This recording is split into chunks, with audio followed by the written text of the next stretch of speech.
네. 이번 공시를 위해서 조사를 하게 되면 전수조사를 실시했을 텐데요. 공동주택의 현황은 어땠나요? 예, 전수조사했습니다. 아까 얘기했던 1063호를 조사를 했는데요. 유형별로는 역시 아파트가 가장 많습니다. 81.2%입니다. 863만 가구입니다. 상당히 많은 가구죠. 이거는 여러분 잘 알다시피 공동주택 중에 아파트라고 하는 것은 층수가 5개층 이상인 주택을 얘기하는 거죠. 연립주택이 4.2%인 45만 가구고요. 다세대 주택이 14.6%인 155만 가구를 이번에 전수조사했습니다. 규모별로 본다라고 하면은 역시 아직까지 우리나라는 85제곱미터 미만의 공동주택이 많습니다. 85제곱미터 미만이 86.2%에 해당하는 916만 가구를 이번에 조사해가고 대부분을 차지하고요. 85제곱미터 초과되는 것은 147만 호 정도가 됩니다. 13.8%입니다. 가격별로 본다라고 하면 공시 대상의 주택, 공동주택 중에서 3억은 이하가 대부분이다. 88.8%를 차지합니다. 943만 9,745가구가 되고요. 3억 초과는 94만 8천여 가구 정도가 돼갖고 약 8.9%를 차지하게 됩니다. 6억 원을 초과하는 공동주택은 2.3%인데요. 24만 2천여 가구 정도가 되는 걸로 나와 있습니다. 이번 주 결과에서 유형별로 재미있는 통계 몇 가지 보여드리겠습니다. 아파트가 가장 과연 비싼 데가 어디일까? 강남 청담동에 있는 쪽입니다. 상기 리치빌 카일룸 3차인데요. 265.5제곱미터가 43억 원입니다. 전년도하고 변동률은 없습니다. 2위가 강남에 있는 삼성 아이파크가 되고 이건 42억 4천만 원인데요.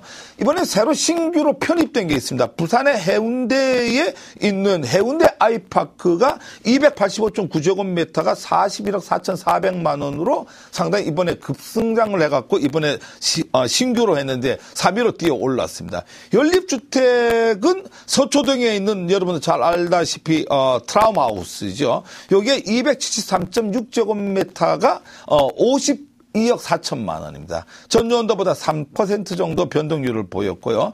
강남에 있는 현대빌라가 26억으로서 전년도보다 4.8% 상승률을 보였고요. 청담동에 있는 청담빌라가 25억 5,200만 원입니다. 2.9% 상승률을 보였습니다.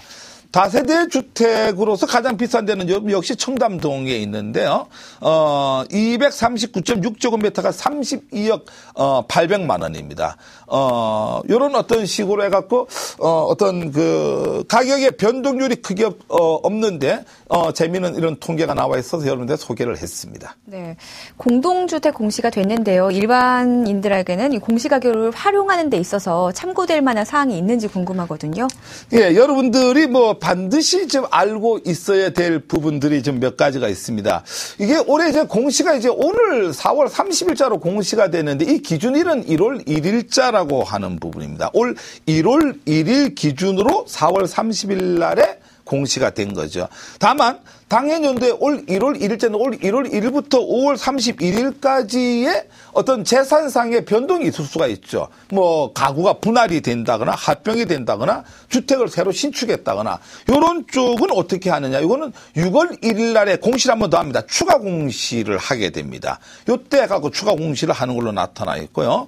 이번에 이제 많은 사람들이 궁금해하는 게 동일 단지 내의 동일 면적의 아파트, 연립주택, 다세대, 동일 공시가격이 똑같으냐 이렇게 많은 사람들이 묻는데요. 결론적으로 말하자면 틀립니다. 이건 세대별로 조사 산정에 있어 갖고 동일 아파트에 예를 들어 동일 면적이라 하더라도 층에 따라서 가격이 틀리고요. 향이라든가 조망권 또 소음 관계 이런 거에 따라 틀립니다. 즉 이거는 개별에 관련된 부분이라고 하는 거예요. 개별에 관련된 주택에 관련된 부분이기 때문에 층이나 향이나 조망권이나 소음 이런 관계에 의해 갖고 전부 개별 세대의 가격이 형성 요건이 틀리기 때문에 단지가 어떻다고 해 갖고 이 동일 가격은 아니다. 라고 하는 부분을 여러분들이 알고 계시면 되고요. 과연 뭐 주택가격 변동분, 공시가격 이후에 변동분이 나타나는 건 어떻게 되느냐. 아까 5월 31일까지 변동분에 대해 갖고는 6월 달에 이제 추가 공시를 하고, 요거는 이제 호재성이 그 이후에 급등 지역이 있더라고 하더라도 나머지 부분은 전부 내년에 반영이 된다. 여러분 이렇게 보시면 됩니다.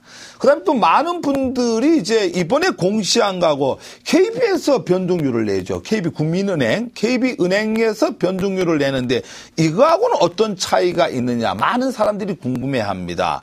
자, 이번에 이제 우리가 변동률이 4.3%라고 정부에서 공시를 했는데 KB의 변동률은 9.6%입니다.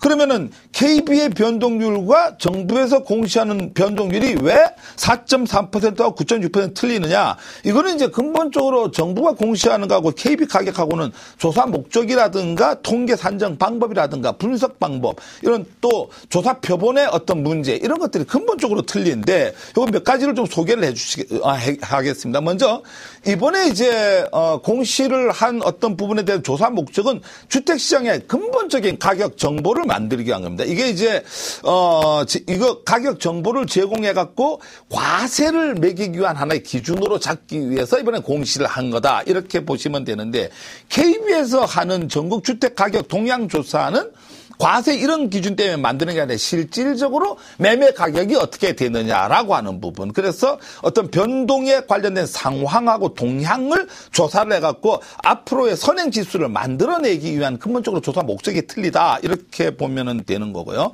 근본적으로 뭐 산정을 하는 방법도 틀립니다. 정부에서 공시하는 것은 총가의 기준으로 전년도와 당해년도의 가격을 비교해갖고 어떤 가액의 변동률을 조사하는 게 이쪽 정부에서 조사하는 공시하는 방법이고, KB는 표본 호실에 대해서 변동률 산술 평균을 내는 이런 조사 방법이 틀리고, 근본적으로 조사하는 아까는 산정 방식이고요. 조사 방법은 공시 오늘 공시한 부분은 한국감정에서 이제 전문 조사자가 현장 조사 실거래 가격을 실제 조사를 해갖고 이걸 반영을 하게 됩니다. 실거래가 반영률을 갖고.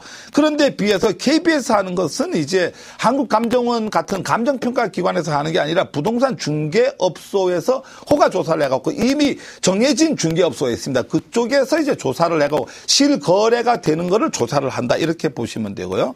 조사 대상은 오늘 이제 공시를 한 어떤 공주주택 가격이라고 하는 것은 전국 251개 시군구에 있는 공동주택 1061호 전수 조사를 하게 됩니다. 반면에 이제 KB에서 하는 것은 이제 146개 시군구의 공동주택 및 단독주택의 표본을 21,600세대를 이미 정해놨습니다. 이 표본주택에 대해서 이제 조사를 해갖고 공시를 한다, 이렇게 보면 되고요.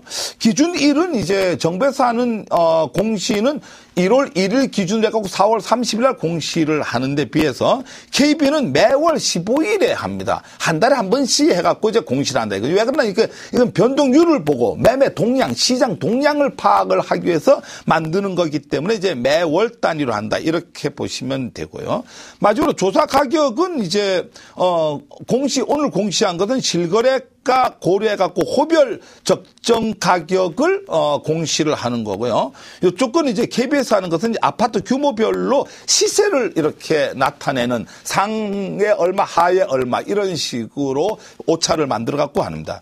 이렇게 이제 산정 방법이 많이 틀린데 이제 변동률에 미치는 영향은 사실 없습니다. 이게 서로 산정하는 방식, 분석하는 방식이 틀리다라고 하는 거죠. 근본적으로 가격은 똑같다라고 하는 내용이다. 이게 이제 우리가 쓰는 목적이 틀리기 때문에 그렇습니다. 다시 얘기하면은 정부에서 하는 것은 과세 표준을 만들기 위해서 실거래가를 일정 부분의 요율에 의해서 만들어내는 거고, KB에서 하는 것은 실제 동향을 보기 위한 거기 때문에 실제 변동이 되는 것을 그대로 나타난다, 이렇게 보시면 됩니다.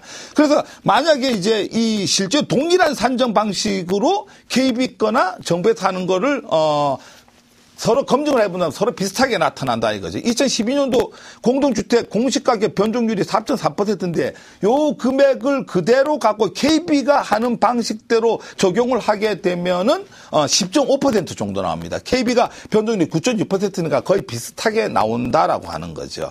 이런 개념에서 바라보면 되고요.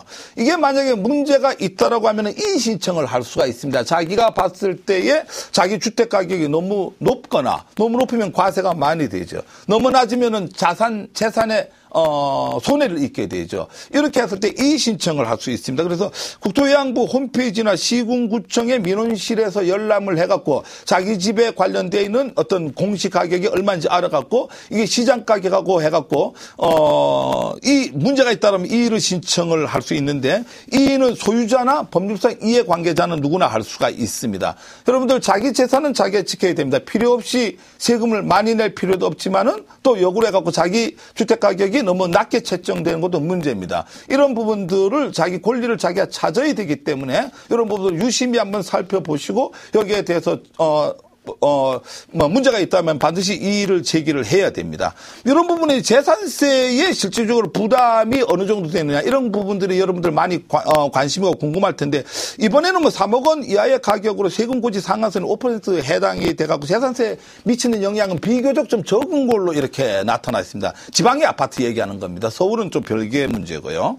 그래서 이런 어떤 부분들의 개별 주택에 대해서 내가 세금 관계가 어떻게 되느냐 정부에서 충실하게 안내를 해주고 있습니다. 행정안전부 지방세 운용과에 문의하시게 되면 자세히 안내를 해주고요. 재산세 관련돼 갖고는 행안부의 지방세 운용과, 종부세에 관련돼 갖고는 기획재정부 재산세제과, 그다음 국세청에 알아봐도 되죠. 종합부동세과, 부동산세과 이쪽에 알아갖고 자기 재산에 대해 갖고 합리적인 어떤 부분에 대해서 세금에 관련돼 갖고 대처를 해야 된다 이렇게 생각합니다. 자 이제 그 공시 가격이 이제 정해졌습니다. 요걸로 이제 내년도까지 과세 표준이 되고 이렇게 하니까 자기 재산에 대해서 여러분들 정확하게 한번 살펴보시고 여기에 대해서 적극적으로 대처를 해야 되겠습니다. 부동산은 일반적으로 과학이라고 하죠. 부동산은 그냥 우리가 과거처럼 이렇게 흐름을 가는 게 아니라 상당히 이런 어떤 과학적으로 평균 이런 어떤 그 평가에 의해서 가격이 나오고 이 가격이 미래에 관련돼 갖고 어떤 그 선행 지수가 만들어진다라고 하는 거죠. 부동산의 앞에 흐름은 충분히 예측이 가능합니다. 이런 어떤 통계 자료를 여러분들이 잘 활용해 갖고 자기 재산을 자기가 잘 지켜나가는 현명한 투자자가 됐으면 좋겠습니다. 네.